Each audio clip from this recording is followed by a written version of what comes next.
هالممثلين فاشلين؟ بظن إنه هن عندهم بعض الكسل أو اشتغلوا مع مخرجين غير شغوفين. شاب شخصية. يبدو إنه مختار هو اللي حيقتل الكل آخر شيء. قادني هذا الاسم باستكشاف هالعمل ونشوف شخصية بديعة اللي بتفوت هي وسكر وبتقتحم الدباغات لأول مرة بنفس اليوم اللي بيولد فيه مختار. جوزك أنا. إيه، عروس وعريس.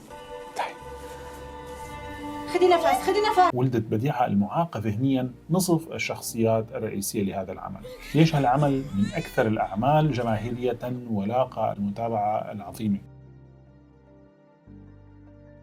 هالقصة الجميلة اكتسبت جمالها من تأصيل الشخصيات وإتقانها والتبحر فيها وتوصيفها على الورق قبل ما تخرج إلى مسرح الواقع. وشيء تاني هو اللي خلى هذا العمل هو الأكثر جماهيرية، هي تتالي وتسارع وتتابع بزحمة الأحداث. 4 شخصيات احترافية بتحمل هذا العمل، الباقي بتنوع بين شخصيات متوسطة ومتواضعة.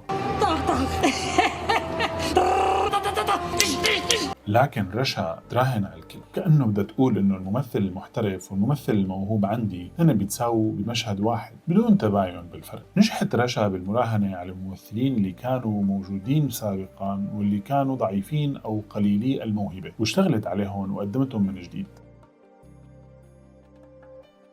لكن هالممثلين فاشلين. I've been alone with you inside my mind. بظن إنه هن عندهم بعض الكسل أو اشتغلوا مع مخرجين غير شغوفين، بتهمهم غزارة الإنتاج وما بيهمهم جودته. فأجتهم رشا وكانت شريك ممتاز لصقل مواهبهم واستفزاز شغفهم باستخراج ما بداخلهم. وهذا الحكي بنسمعه من يزن السيد، إنه رشا هي اللي قدمته بشكل جديد ليزن وطلعته بأفضل صورة. اشتغلت مع مدام رشا ببنات العيلة، غيرت لي، كانت هي على الحقيقة كانت نقطة تحول بحياتي. أعرف شو يعني تكنيك، أعرف شو يعني أدوات للشخصية. أنا بشوف إنه مع رشا في ممثلين بيطلعوا بصورة أخرى، بصورة أفضل، بصورة محسنة، وهذا الشيء بيخلينا ندور على شخصيات لوكال أو شخصيات محلية، ما كتير ندور على الأشكال المكياجة أو البطولة المطلقة للشخص الوسيم أو للفتاة اللي عاملة كل عمليات التجميل. هذا الشيء بيفيد صناعة الدراما، بيفيد الأصلية بالدراما المحلية، التصديق أكثر، الأقرب للواقعية.